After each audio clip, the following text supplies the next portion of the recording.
Well, if you've watched part 1 and part 2 of the Rocky Mountain Blacksmithing Conference demonstration on forging an axe from several years ago, and you're back to watch part 3, I really appreciate it.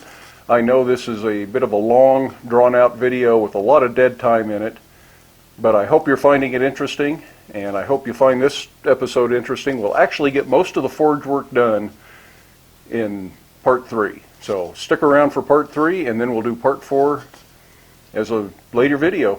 See ya. So I'll be welding. It's open on the end, which means, and I'm starting at my end, so the flux and the crud's going that way for those of you wearing shorts in the front row.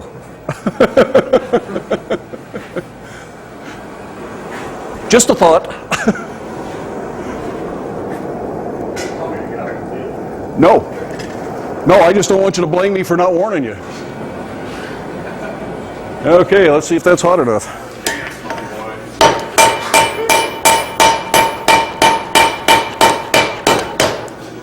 Okay.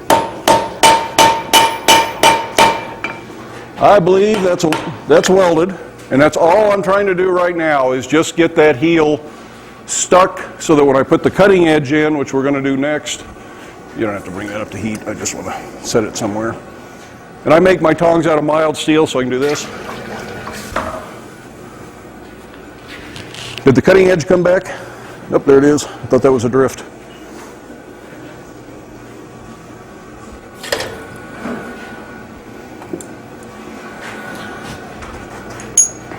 Sometimes this is the most problematic part of the entire axe, is getting this in there so you like it.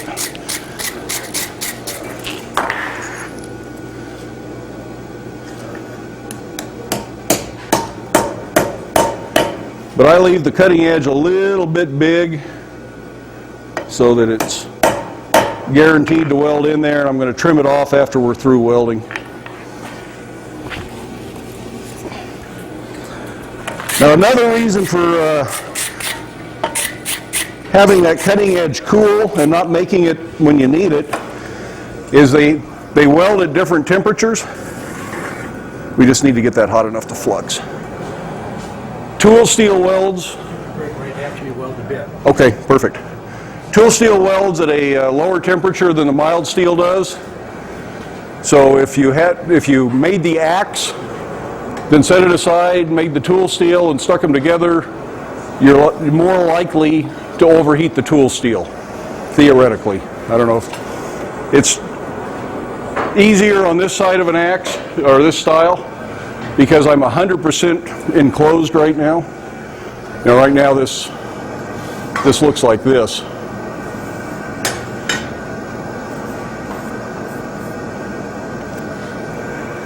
So the odds of me burning the tool steel out before the mild steel is hot enough to weld is slim. It'd be much easier if you're welding it all to one side. You do that, leave the tool steel up in the fire so that it heats a little more slowly than the mild steel. That's also tougher because there's no way to wedge that in there and make it stay. I would probably cheat and weld it on there.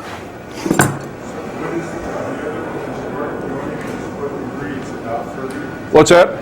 What is the scarf joint? What degrees is that about? Haven't the slightest idea. Oh, okay. I did. If you're doing that, you just need to make sure that you come to a point here and come to a point here, so that they blend. Okay. There's probably something mathematical that would be the easiest to forge. I'm not the guy. Why not just wedge it like the other one? What? Why not just do it like the other axe? And because you would end up with mild steel, when you push all that over and forge that bevel, you would end up with mild steel on the outside, and a chisel edge axe has to have the steel on the outside of the cutting edge, because this is, you know, if you did this, by the time you forge that bevel, you're going to end up with mild steel as your leading edge. What if you ground it away? Yeah, you probably could. I'm sure it's possible, but I don't think that traditionally it was done that way. I've never seen anything that implies that you would do that. And the old chisels and axes that I've seen that have, you can tell they were forge welded, there's a scarf. The reason you know it was welded is because you can see the scarf line on the edge there. So we just need to flux this. I think I'll bring the flux over there because it'll be a little easier.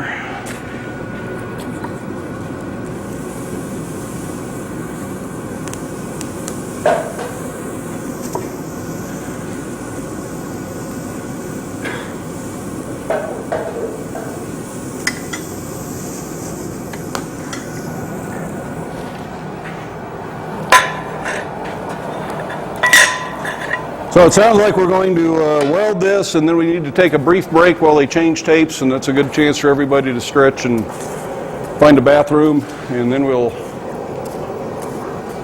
go as far as we can with this one, and if we have to, we'll switch to an axe that's further along. Do you ever put the flux in when you put the piece in as well, or just do it when it's hot? I just do it when it's hot. I think there's really valid arguments for doing it in the fire. I've just never gotten in that habit. As soon as you bring it out of the fire, it starts to scale, so if you can do it in the fire, you're going to eliminate some of that scale.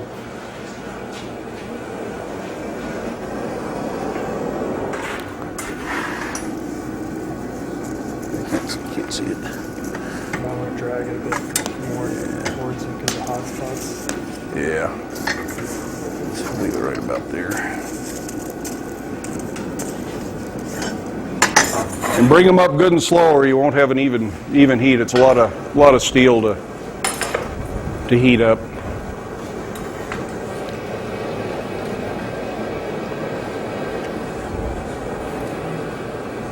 And you know, this seems like a lot of work, but even the punched eye axes, these are still a tool steel cutting edge and a mild steel bar. So instead of doing all this prep to wrap the eye, you're spending your time with a chisel cutting that slot. Instead of wrapping it up and having a slot to set that tool steel in, you have to chisel a slot to drop the tool steel in. And that's a fair amount. You know, you've got to get it about 1 inch deep or 1 1/4 deep or so to be able to get that in, and that's a fair amount of chiseling. And it's really kind of hard to hold on to an axe while you chisel it. But all you can do is lock it in the vise, and it slips and slides. And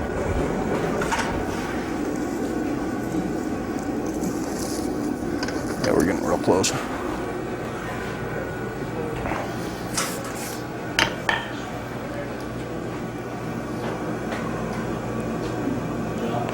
Sure. When you did your bearded axe, did you have to slip? No, the bearded axe is no, it's folded, but it's a piece of 1 1/4, half by 1 1/4, that has a 90-degree upset corner the hard way before I folded it. And again, it probably would have been easier to start with a wider piece of material and thin the middle out than it was to do a 90-degree upset corner the long dimension. Is there? Okay. Okay. Oh, Paul's gone. We're okay.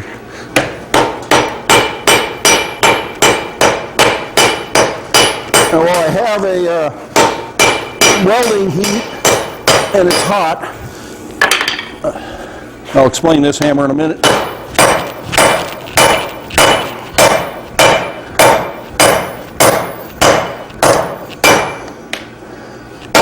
I'm going to start spreading that just because it's convenient to do so.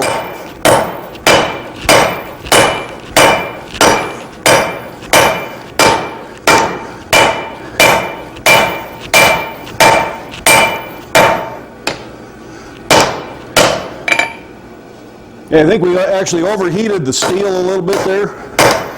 You can see that's crumbling.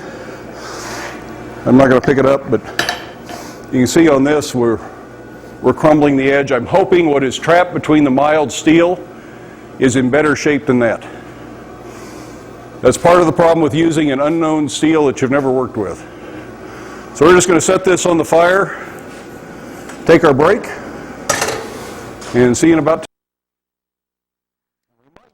trimming on this just to get rid of that ugly extra steel.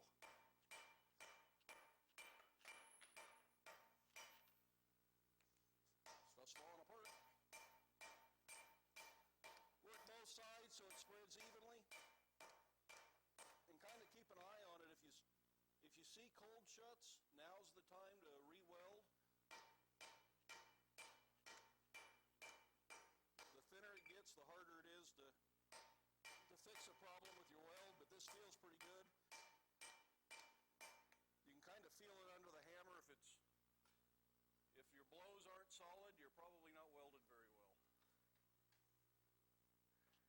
The first time we did an axe demo at my shop, 3 years ago, I think, when we hardened and tempered the axe done this way, it developed a great big blister on the side because there was a cold shut in the middle of it.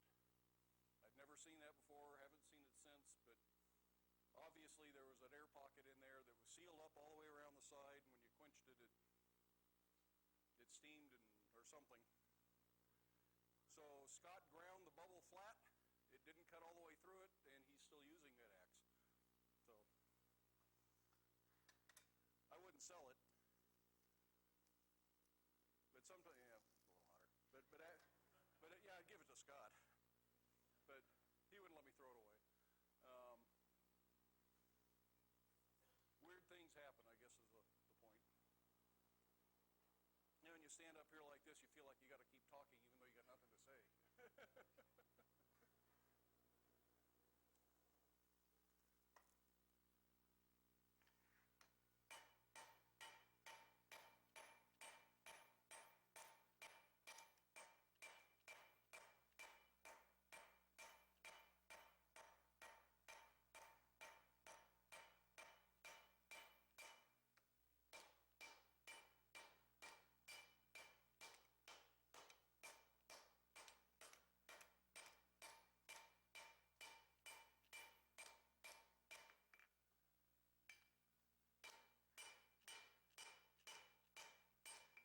At some point, you got to get the peen marks out of there.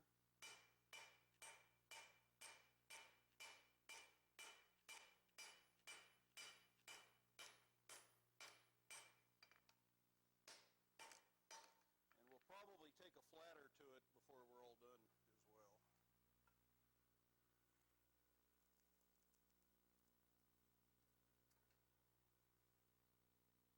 So that's pretty close. If we got a fairly thin hot cut, yeah, something we can make a relatively straight cut with.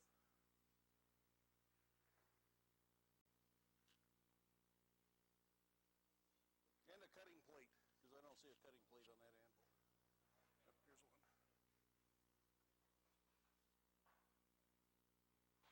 Yep, here's one.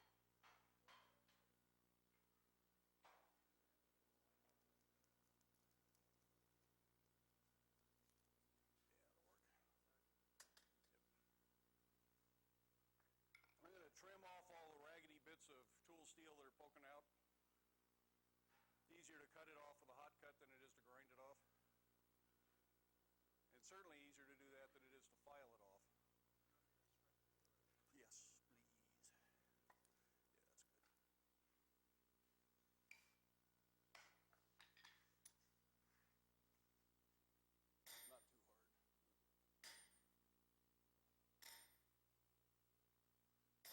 Watch yourself, Carl. I'm going to try not to launch this your direction, but I don't make any promises.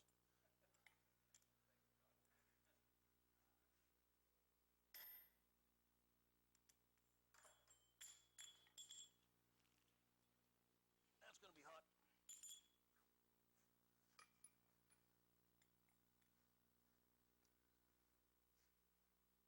It's a little hard to trim. Gentle, gentle.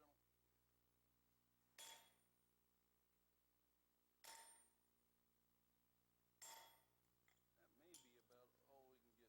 there. A little bit right here. We'll probably have to get this hotter. Let's just establish a line here and then we'll...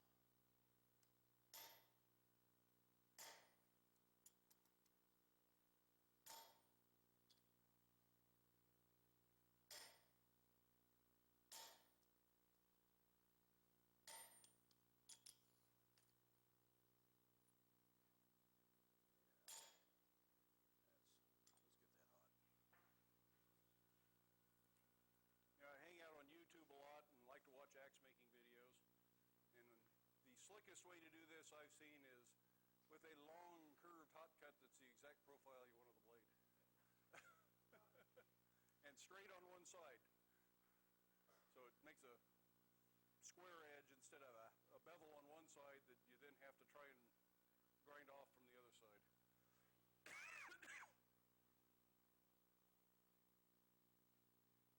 In fact, if you really like,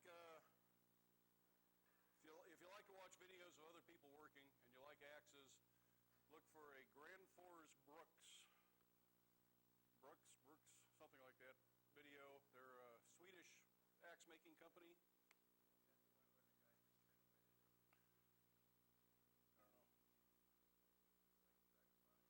But they're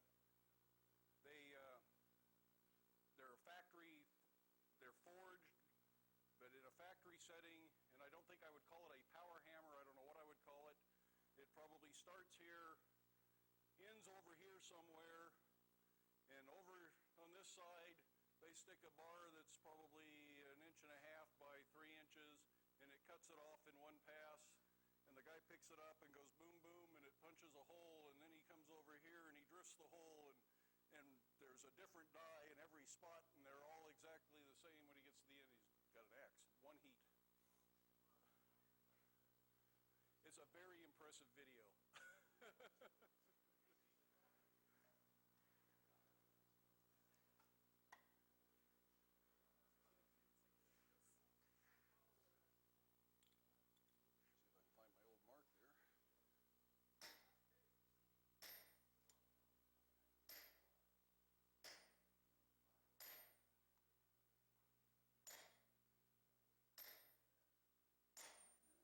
Slow. It's okay. Better me than Carl. Yeah, that's all right. I think that's about as close as we're going to be able to cut that with that tool. So it looks a lot better if you take the time to trim it. Now it doesn't look anywhere near as raggy and ratty. And I'll finish spreading this, and then we'll flatter it, and we'll turn it around because that eye is really completely unsuitable at this point. So we're going to have to do a little bit of work with that.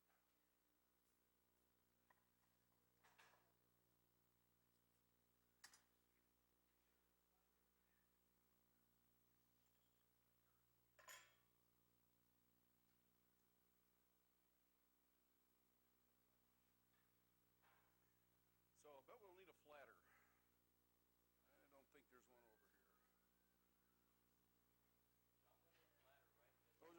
Oh, we got one. That's okay. That'll work.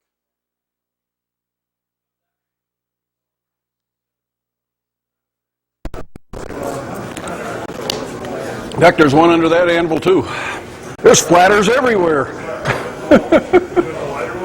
That doesn't matter.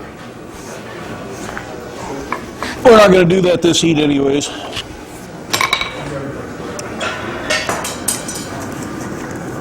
So as the day goes on and I get a little bit more tired, I kind of go to a lighter and lighter hammer.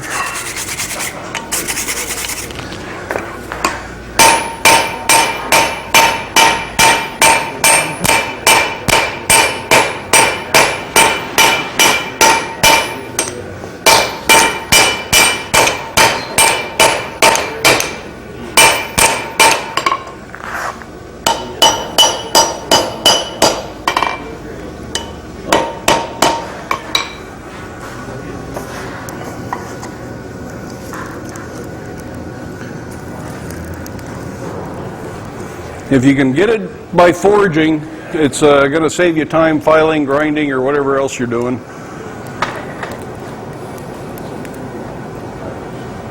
I'm not the least bit shy about using that big belt grinder. If anybody hadn't looked, this Wilton square wheel grinder runs at, I think it's 4,600 feet per minute. So it's like driving 50 miles an hour down the road and dragging your axe out the car window on the pavement. And it does a very effective job, let's get a little hotter, of the rough grinding. It is way too fast for really fine finish grinding after it's been hardened and tempered, as it'll take the temper out before you realize you've hung out a little bit too long on it. But for the rough grind, it works great.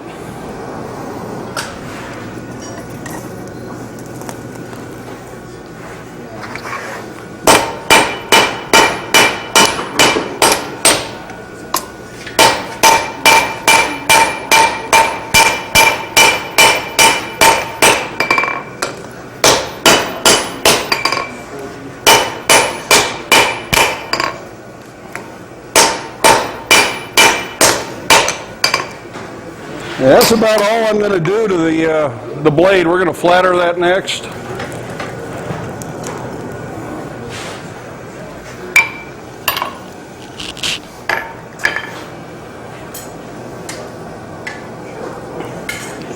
Oh, we got plenty of time. You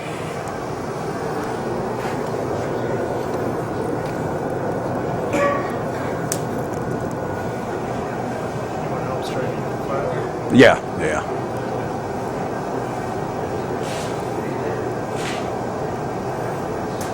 The giant store-bought axes, they don't have two different types of steel. I seriously doubt it. At one point they did. 100 and something years ago, that's the way they were still made, probably. But yeah, if you buy an axe from the store, it is probably cast or drop forged. And it's going to be all one steel, and it's probably hardened, the same hardness throughout. So it's a predictable and reliable thing, but in theory, the forged axe gives you a much tougher axe because it's not hard and brittle at the eye, and you're not going to break the eye, while you can have a very hard, very fine cutting edge because of the ability to harden just that steel. Whether that means anything when you're trying to take a tree down, maybe not, but I like the theory.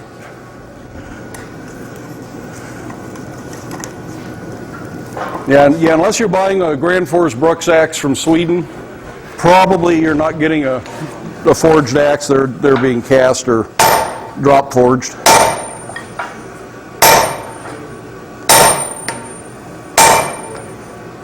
Okay, again. Let me look at it.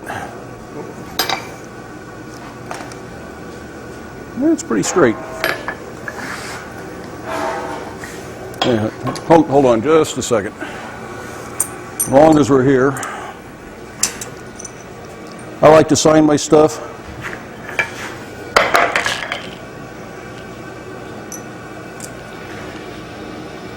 You don't need to hit that very hard. Just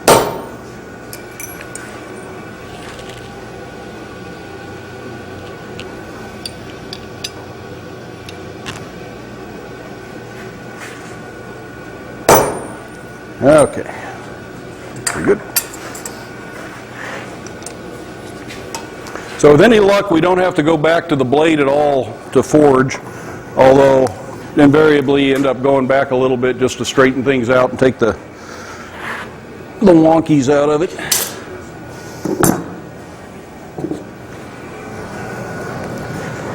Now, like I say, this is the hardest part of the axe to hold on to, that it kind of wants to move around on you a little bit.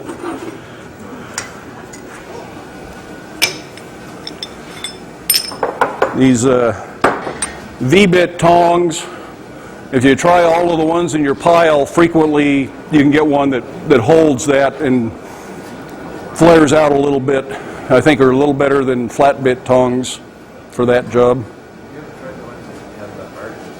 No, but I've been thinking about, or you mean like these? Caleb made me a pair that go flat on one side and they go up like this. Oh, no. That might work really well. Oh, I don't want that axe. Allow anything to lay flat on this side and then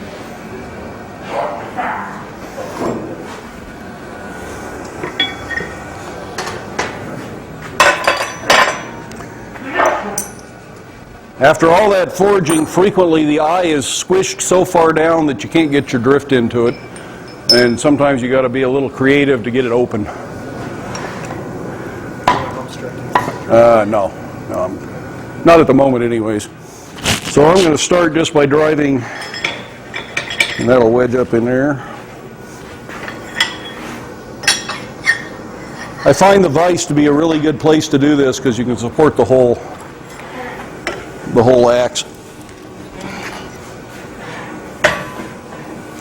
So all I want to do now is just get that opened up.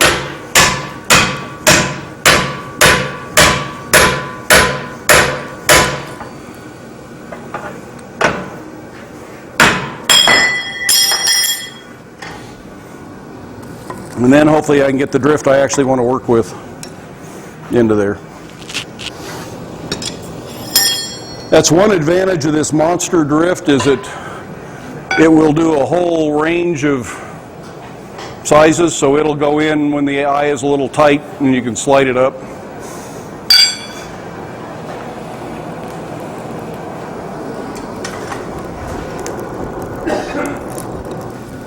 It is certainly not a necessity by any means. This is all the drift you got to have. Don't feel like I'm saying you got to go home and spend 4 hours forging a jackhammer bit out into some big old drift.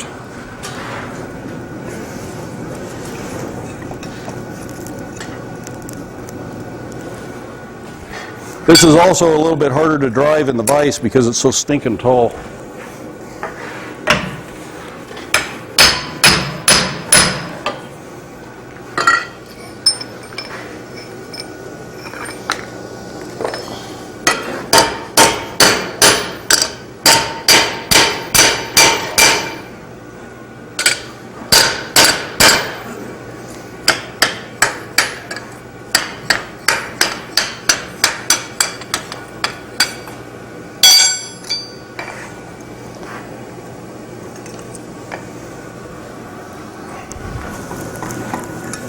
This eye may actually be a little smaller than I wanted. We may have to use the littler handle. It pays to have a variety of handles if you're doing a lot of axes. This handle's not that much longer, but it's a whole lot bigger for a whole lot bigger axe. Although I think, personally, this 14-inch handle to me feels a little light. These are about 1 pound, 10-ounce heads when they're done. And I like the 16-inch handle better. That feels good. This isn't bad, but it's a little heavy. Not too bad. I think this is too much for an axe this size. Personal preference, though. Is there a difference between an axe and a hatchet? Yeah, I don't know where they draw the line, though. I think they're all axes. I think a hatchet is just a small axe, but I don't know at what point you quit calling it a hatchet. I would probably, if I had to say, I would call these hatchets, not axes. But I still, you talk to the wood carvers, and these are really, that would be my target audience for most of these, are people who are using them for spoon carving and other woodworking work. They just call them carving axes. They don't call them hatchets.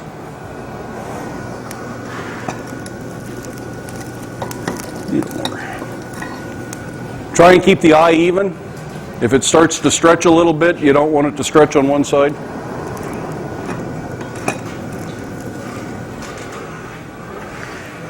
Let's see.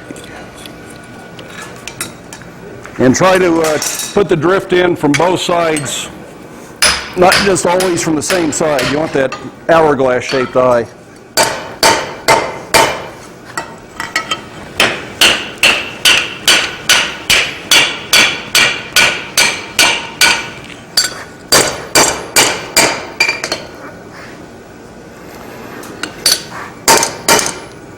And unfortunately, the drift cools the axe off really fast.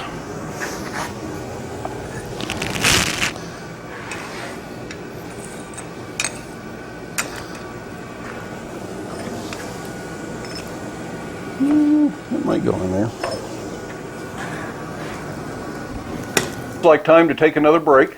I think that's long enough for this particular demonstration and video.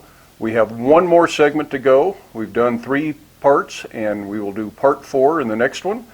And we will look at completing the axe as far as it gets completed. It doesn't get 100% done, ready to use as part of this demonstration, but it comes pretty close, and we cover most of the important topics. So I hope you have found this interesting. I hope it hasn't bored you to death.